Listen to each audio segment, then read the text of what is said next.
Nos vídeos anteriores, falamos da organização sindical. No primeiro vídeo, falamos de forma mais ampla das centrais sindicais, das federações e das confederações.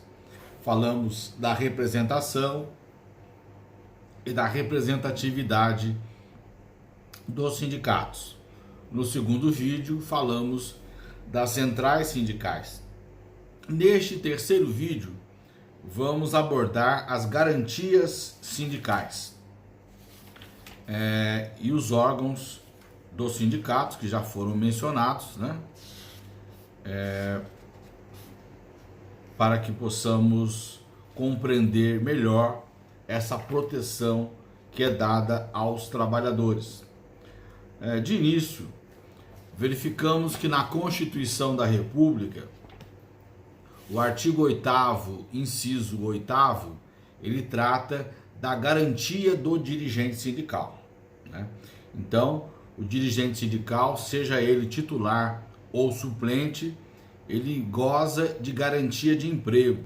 Essa garantia de emprego está prevista no artigo 8º, inciso 8º da Constituição da República, o qual dispõe, inciso 8º do artigo 8º da Constituição da República: é vedada a dispensa do empregado sindicalizado a partir do registro de sua candidatura a cargo de direção ou representação sindical e, se eleito, ainda que suplente, até 1 ano após o final do mandato, salvo se cometer falta grave nos termos da lei.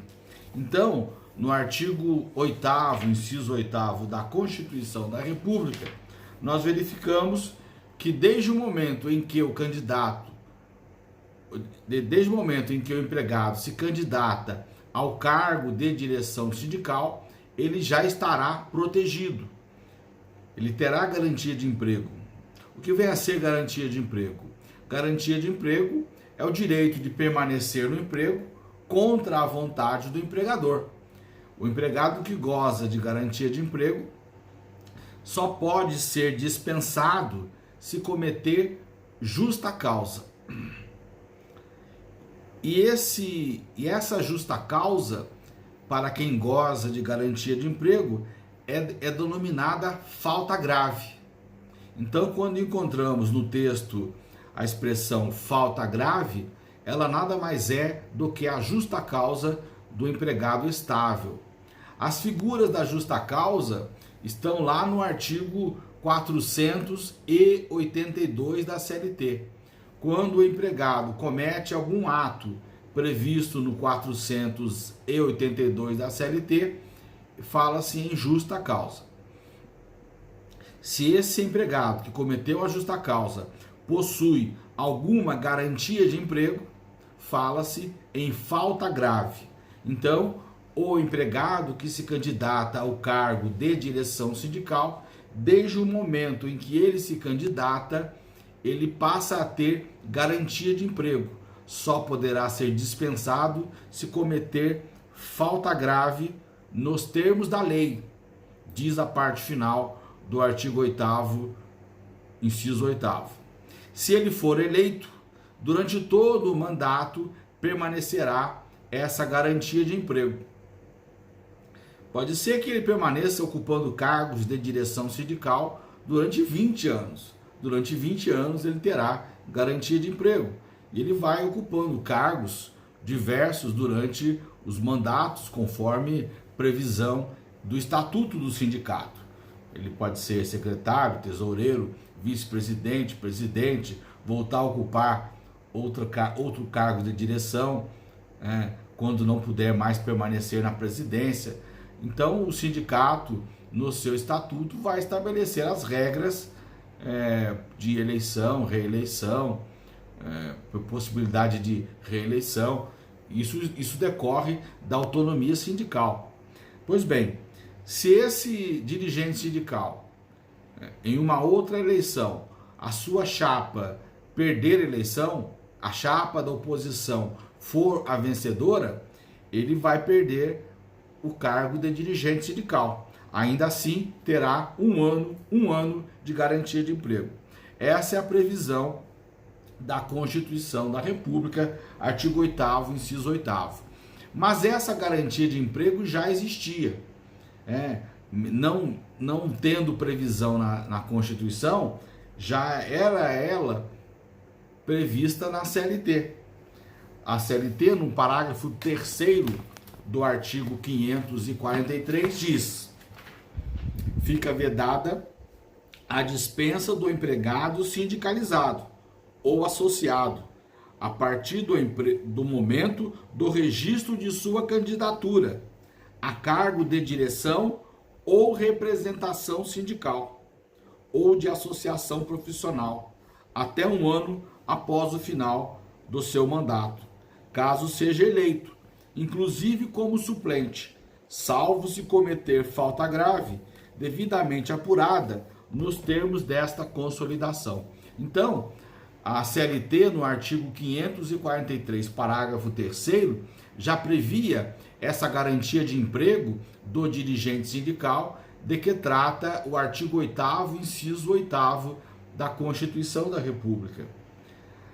Com um acréscimo aqui, na parte final do parágrafo 3º do artigo 543, ele diz: devidamente apurada nos termos desta consolidação.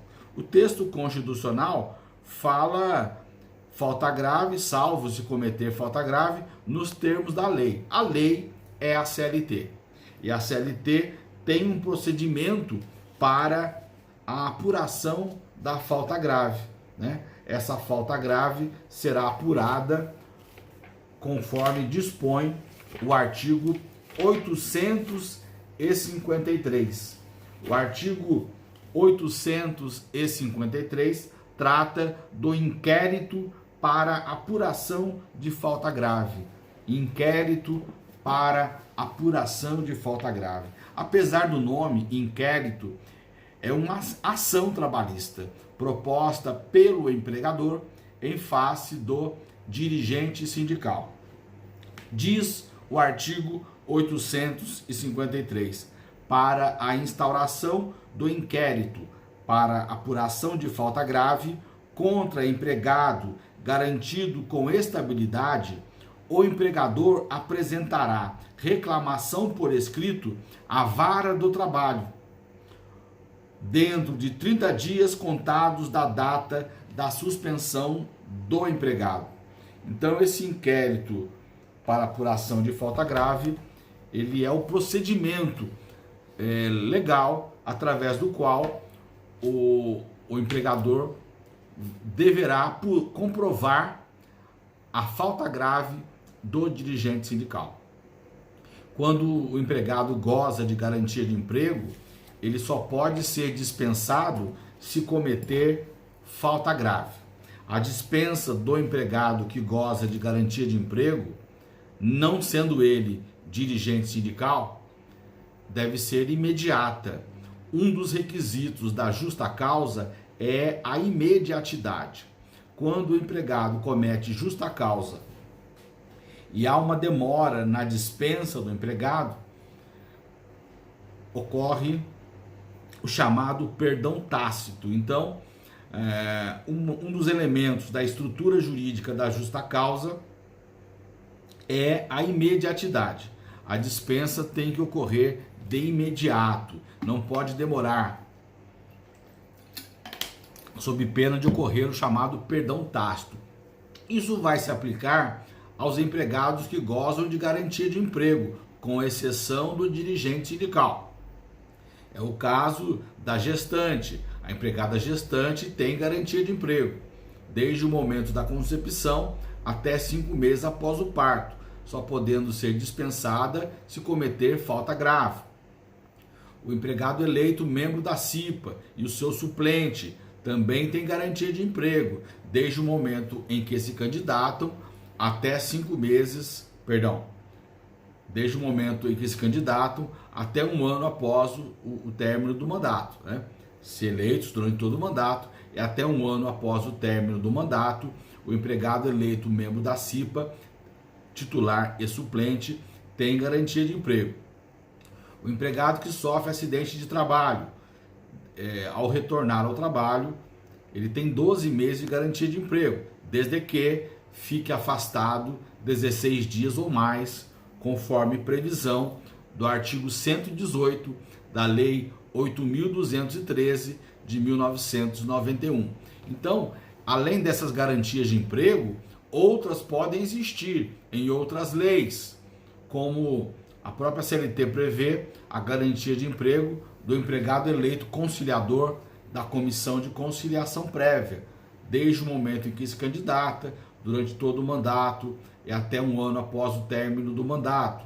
As convenções coletivas, os acordos coletivos também podem prever outras garantias de emprego e nessas hipóteses a dispensa só poderá ocorrer caso o empregado que goze da garantia de emprego cometa justa causa. E nesses casos todos, a dispensa tem que ser imediata. Não há necessidade do inquérito para apuração de falta grave. O inquérito para apuração de falta grave só é exigido do dirigente sindical, porque ele aparece aqui no parágrafo 3º, parte final do artigo 543. É no parágrafo 3º, parte final do 543, que fala: salvo se cometer falta grave devidamente apurada nos termos desta consolidação. Nenhum outro empregado que goste de garantia de emprego precisa do inquérito para apuração de falta grave. De forma que nas demais hipóteses a dispensa deve ser imediata.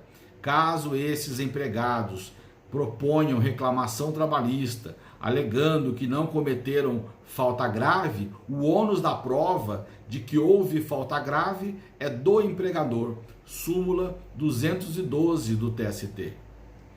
Mas no caso do dirigente sindical, o parágrafo 3º do 543 manda apurar essa falta grave. E a apuração da falta grave se dá através do inquérito para apuração de falta grave previsto no artigo 853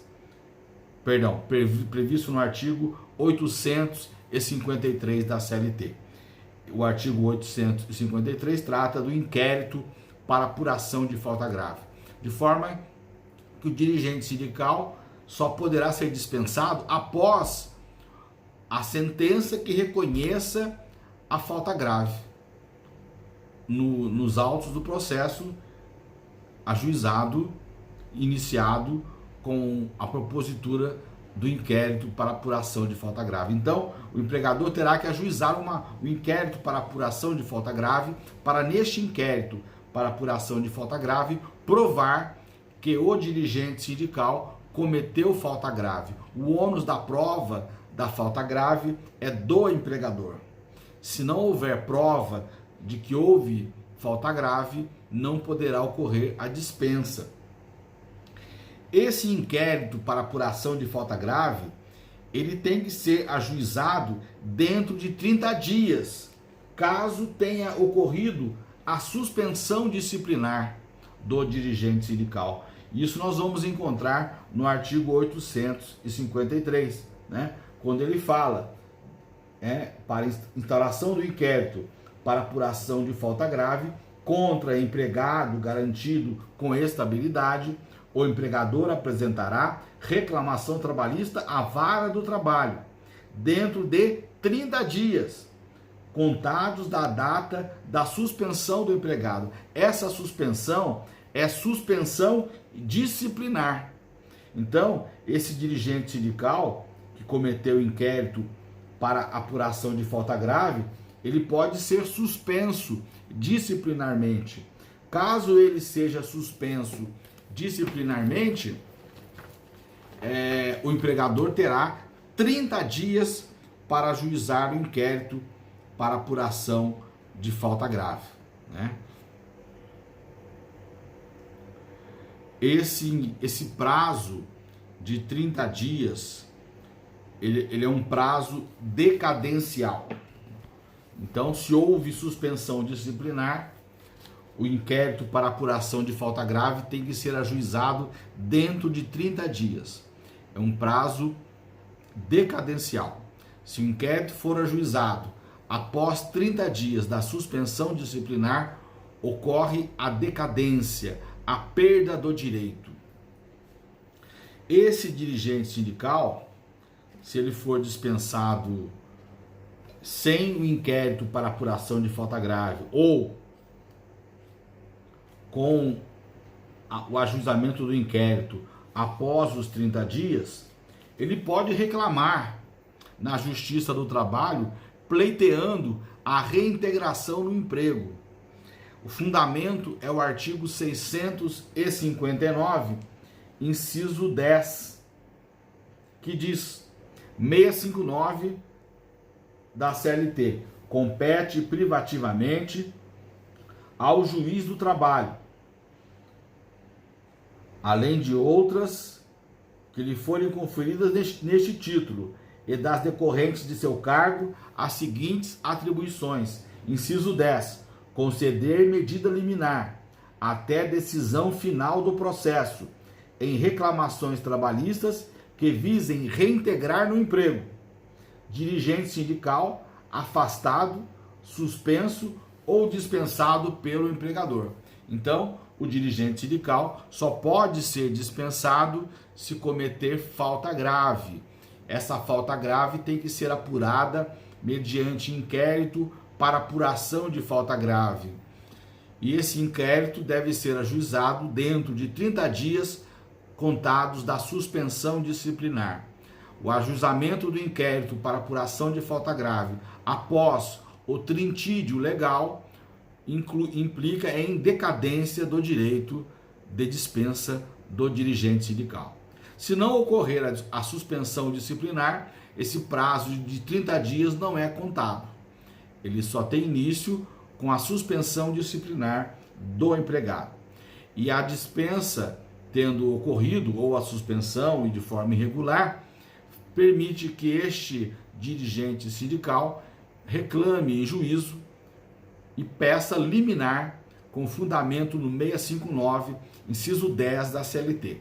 Não se trata de pedido de antecipação de tutela, não se trata de tutela de urgência.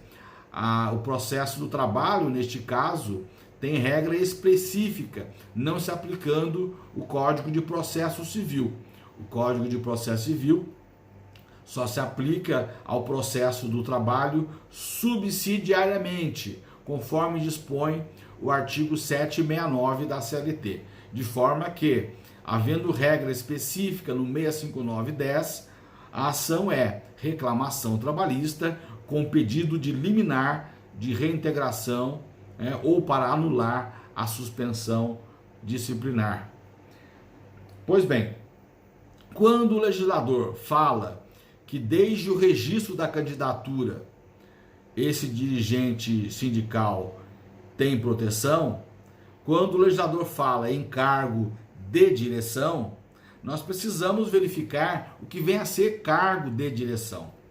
E a resposta está no parágrafo 4º do artigo 543.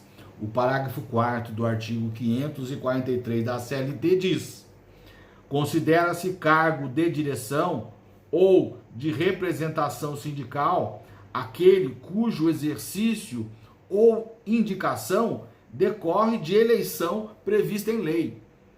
O sindicato tem autonomia sindical. Por esta autonomia sindical, no seu estatuto, o sindicato pode estabelecer quantos serão os cargos de dirigente sindical. No entanto, existem cargos que são eleitos, existem cargos que são nomeados. O cargo de direção não é o cargo de nomeação. Cargo de direção é o cargo que é objeto de eleição. Essa é a redação do parágrafo 4º do artigo 543. De forma que o sindicato pode ter cargos da sua diretoria que não sejam eleitos, que sejam nomeados de livre escolha. Esses nomeados de livre escolha não se enquadram na garantia de emprego do 543, parágrafo 3º. O parágrafo 3º do 543 diz: fica vedada a dispensa do empregado sindicalizado ou associado a partir do registro de sua candidatura a cargo de direção. Então, aquele que é nomeado não vai ter a garantia de emprego com fundamento no parágrafo 3º do 543. E nem terá a garantia de emprego com base no artigo 8º, inciso 8º da Constituição, porque o texto constitucional também fala em cargo de direção. Esse dirigente que ocupa cargo de nomeação só terá garantia de emprego se houver acordo coletivo ou convenção coletiva assegurando garantia de emprego aos que ocuparem cargos por nomeação. Agora, aqueles que são eleitos, estes ocuparão cargo de direção.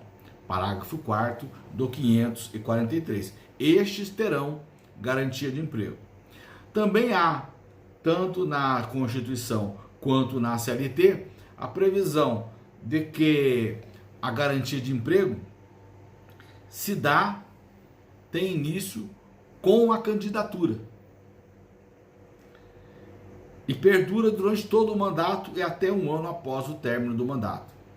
O parágrafo 5º do artigo 543 da CLT dispõe: para os fins deste artigo, a entidade sindical comunicará por escrito à empresa, dentro de 24 horas, o dia e a hora do registro da candidatura do seu empregado, e em igual prazo sua eleição e posse, fornecendo outrosim a este comprovante no mesmo sentido.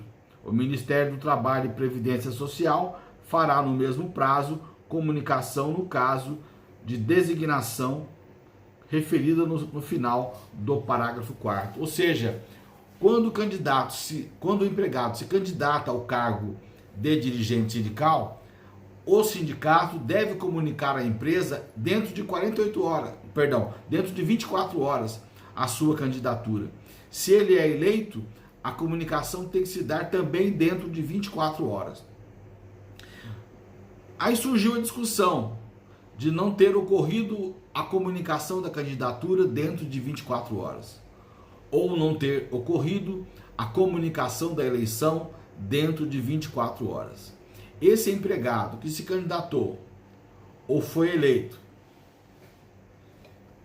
e não teve a comunicação da sua candidatura e ou eleição dentro de 24 horas, ele deixa de ter garantia de emprego? A matéria já foi objeto de súmula do Tribunal Superior do Trabalho. O Tribunal Superior do Trabalho, na súmula 369, diz: dirigente sindical, estabilidade. É assegurada a estabilidade provisória ao empregado dirigente sindical, ainda que a comunicação do registro da candidatura ou da eleição e da posse seja realizada fora do prazo previsto no artigo 543, parágrafo 5º da CLT. Desde que a ciência ao empregador, por qualquer meio, ocorra na vigência do contrato de trabalho. Então, esse empregado que se candidatou ou foi eleito, caso a comunicação se dê da sua candidatura e ou da sua eleição após 24 horas, ele não vai perder a garantia de emprego, desde que o empregador tenha ciência da candidatura por qualquer meio. Quando o TST aprovou essa súmula 369, inciso 1º, não existia o WhatsApp, uma das formas de comunicação mais utilizadas hoje. Mas por qualquer meio pode ser feita a comunicação. Havendo ciência do empregador, da candidatura ou da eleição, este empregado terá garantia de emprego, mesmo que a comunicação ocorra após as 24 horas. No primeiro vídeo sobre organização sindical, nós falamos da categoria profissional diferenciada. O empregado da categoria profissional diferenciada só terá garantia de emprego caso seja eleito dirigente sindical, né? Se candidate, né? Se eleito durante todo o mandato e até um ano após o término do mandato, caso ele ocupe na empresa o cargo da categoria diferenciada. Então imaginemos o contador de uma fábrica de metalurgia sendo eleito dirigente sindical do Sindicato dos Contadores. Se ele é eleito dirigente sindical do Sindicato dos Contadores e na fábrica, na indústria de metalurgia, ele trabalha como contador, lá ele terá garantia de emprego. Um empregado engenheiro, eleito dirigente sindical no Sindicato dos Engenheiros, na fábrica, trabalhando como engenheiro, ele terá garantia de emprego. Mas, se ele trabalha na fábrica como montador, apesar de ser engenheiro, e é eleito engenheiro, né, e é eleito diretor do Sindicato dos Engenheiros, né, ele não terá garantia de emprego, porque ele não fará parte da categoria profissional diferenciada, uma vez que na indústria de metalurgia ele trabalha como metalúrgico e não como engenheiro. Então essa garantia de emprego para o empregado da categoria profissional diferenciada só ocorrerá na hipótese de ele exercer na fábrica, na empresa, a categoria profissional diferenciada. O Tribunal Superior do Trabalho, na súmula 369, trata disto no seu inciso 3º, que diz: o empregado de categoria diferenciada, eleito dirigente sindical, só goza de estabilidade se exercer na empresa atividade pertinente à categoria profissional do sindicato para o qual foi eleito dirigente.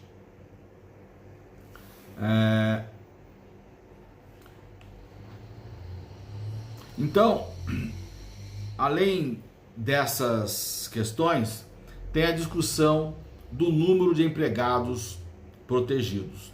No primeiro vídeo sobre organização sindical, nós vimos o artigo 522 da CLT.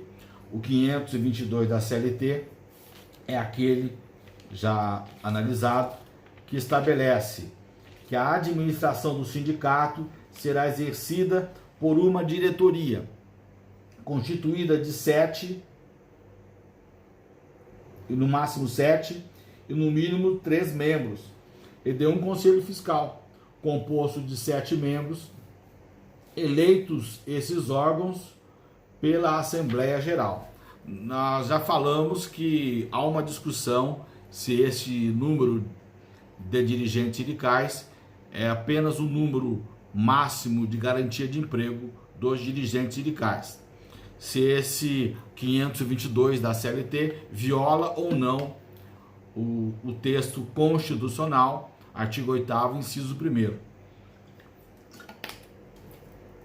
Se de um lado a Constituição não permite a interferência do Estado no sindicato, artigo 8º, inciso 1º, se de um lado a Constituição assegura a autonomia sindical, como compatibilizar esse artigo 522 da CLT?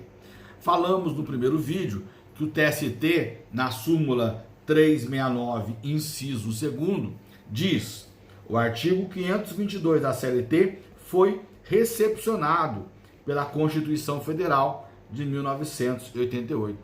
Fica assim a estabilidade a que alude o artigo 543, parágrafo 3º da CLT, né? Fica limitada assim a estabilidade a que alude o artigo 543, parágrafo 3º, a 7 dirigentes sindicais e igual número de suplentes. Então, na súmula 369, inciso 2º, o TST entende que apenas os 7 cargos principais é que gozarão de garantia de emprego. Por outro lado, o estatuto do sindicato pode estabelecer quantos dirigentes sindicais ele quiser, mas apenas os 7 cargos principais e respectivos suplentes é que terão garantia de emprego. Assim, imaginemos que o sindicato tenha 50 cargos de dirigentes sindicais.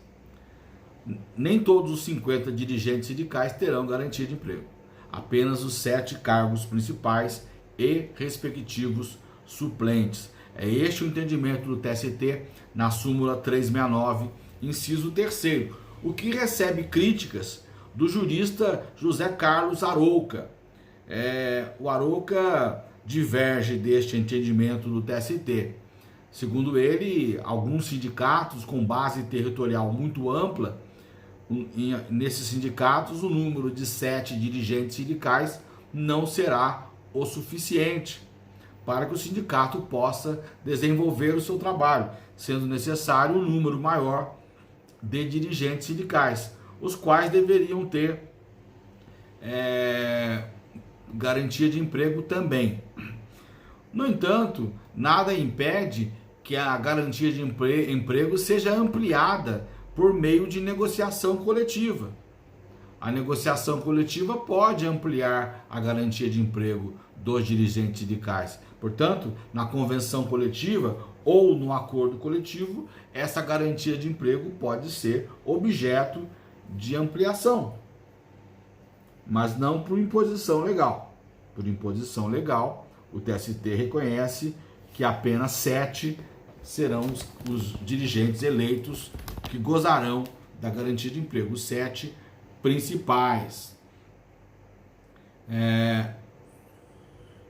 Outra questão importante, a súmula 369, no inciso 4º, estabelece que, havendo extinção da entidade empresarial no âmbito da base territorial do sindicato, não há razão para subsistir a estabilidade.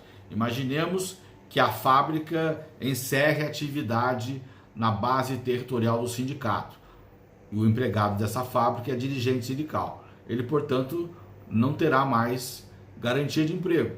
Ele será dispensado. A fábrica que encerrou a atividade não terá impedimento para dispensá-lo, pelo fato de ele ser dirigente sindical e gozar de garantia de emprego, uma vez que ela extinguiu a filial na localidade.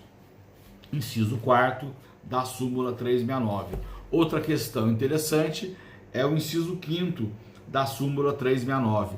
Ele trata da garantia de emprego ou não do empregado que se candidata ao cargo de direção durante o aviso prévio. Então é a seguinte situação: o empregado é dispensado sem justa causa, ele não é dirigente sindical. O empregador concede aviso prévio, aviso prévio previsto lá no artigo 487 da CLT, é uma comunicação obrigatória quando o empregador resolve dispensar o empregado contratado por prazo indeterminado. Por outro lado, o empregado, quando pede demissão, também tem que conceder aviso prévio se o contrato é por prazo determinado. Então, contratado por prazo indeterminado, hipótese na qual o aviso prévio é devido, por prazo determinado, o aviso prévio não é devido, exceto se existir cláusula assecuratória do direito recíproco de rescisão antecipada, conforme prevê o artigo 481 da CLT. A regra é: aviso prévio é devido no contrato de trabalho por prazo indeterminado. Pois bem, o empregador dispensou o empregado e concedeu aviso prévio. O empregado trabalhará 30 dias, findos os quais o contrato chegará ao termo final. Ou o empregador dispensa o empregado, concede aviso prévio e dispensa do cumprimento do aviso prévio. É o chamado aviso prévio indenizado. O empregado fica em casa e recebe o correspondente ao aviso prévio, que é 1 mês de salário, sem trabalhar. Nas duas hipóteses, nesse período, cumprindo o aviso prévio ou, na hipótese de aviso prévio indenizado, esse empregado que não era dirigente sindical, não gozava de garantia de emprego, vai ao sindicato, estando no período de candidaturas para dirigentes sindicais, ele vai e consegue convencer os companheiros do sindicato a incluí-lo na chapa dos candidatos. E ele se candidata a dirigente sindical durante o curso do aviso prévio. E aí, o que acontece? O empregador ficará impedido de dispensá-lo? Esse aviso prévio impede a dispensa? De acordo com a súmula 369, inciso 5º, não.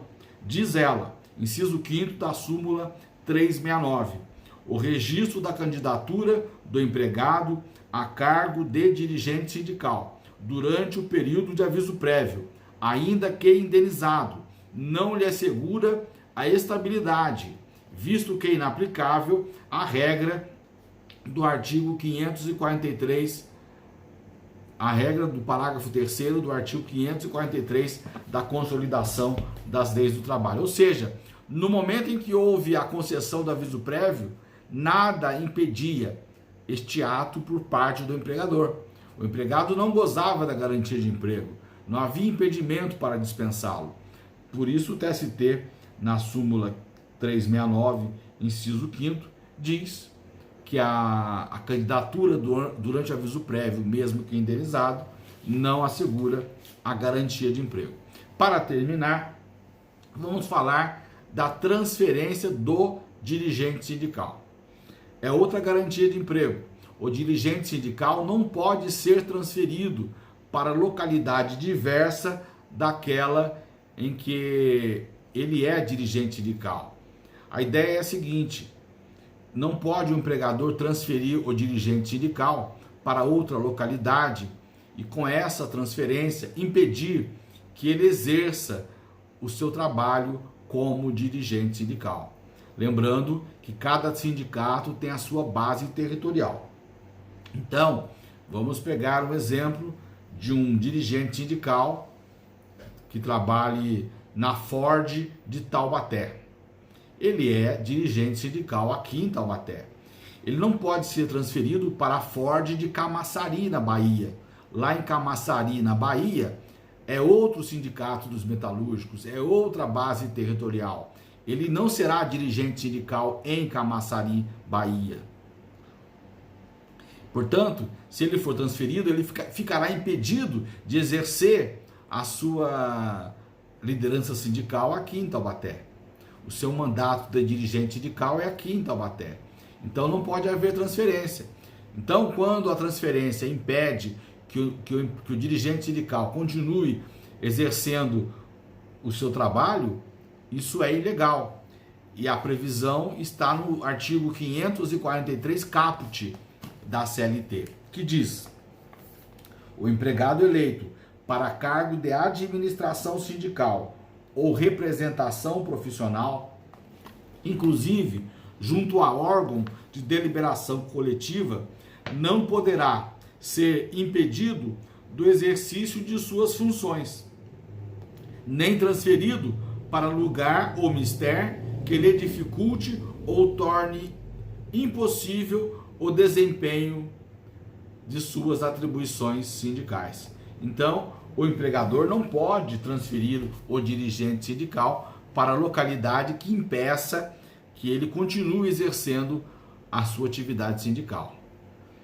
Mas, caso ocorra a transferência e este empregado não se oponha, tacitamente ele estará concordando com a transferência e renunciando à garantia de emprego. Da mesma forma, se ele pleitear a transferência, ele estará renunciando à garantia de emprego. Nesse sentido, o parágrafo 1º do artigo 543.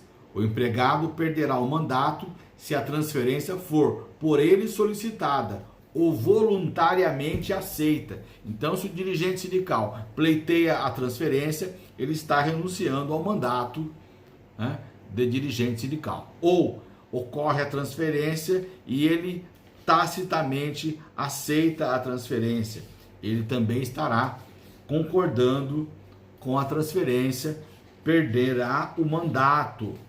Mas ele pode se opor à transferência? Pode. Se ele tem essa garantia de não ser transferido e ele não quer ser transferido, ele pode se opor. A CLT, no artigo 659, inciso 9, diz o seguinte: 659,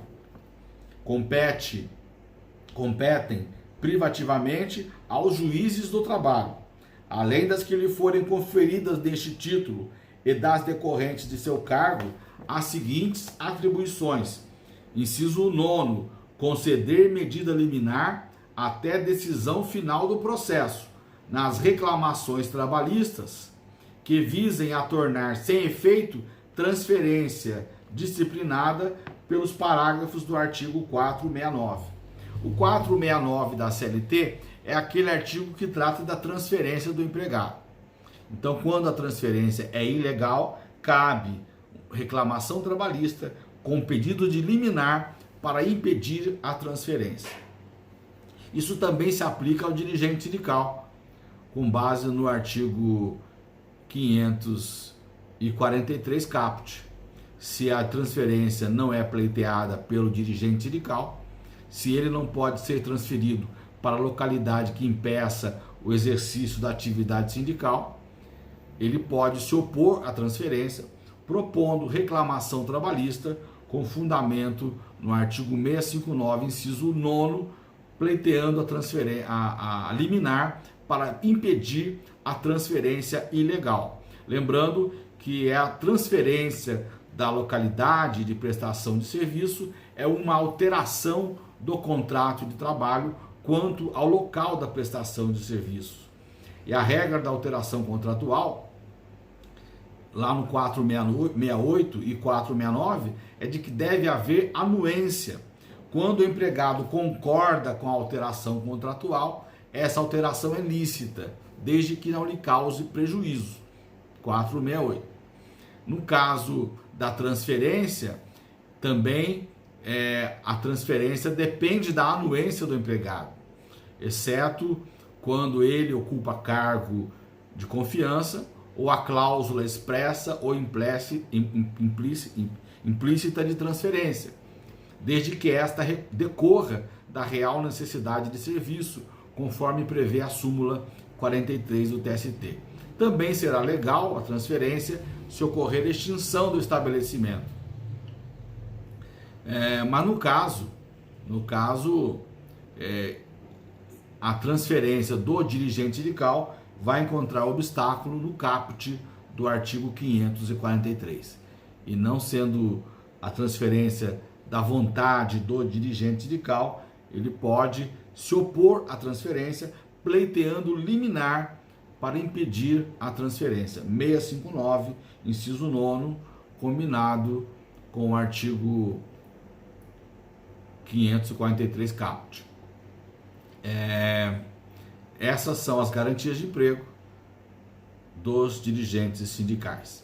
No próximo vídeo falaremos das fontes de arrecadação dos sindicatos, das contribuições sindicais obrigatórias e das contribuições sindicais facultativas. Até lá!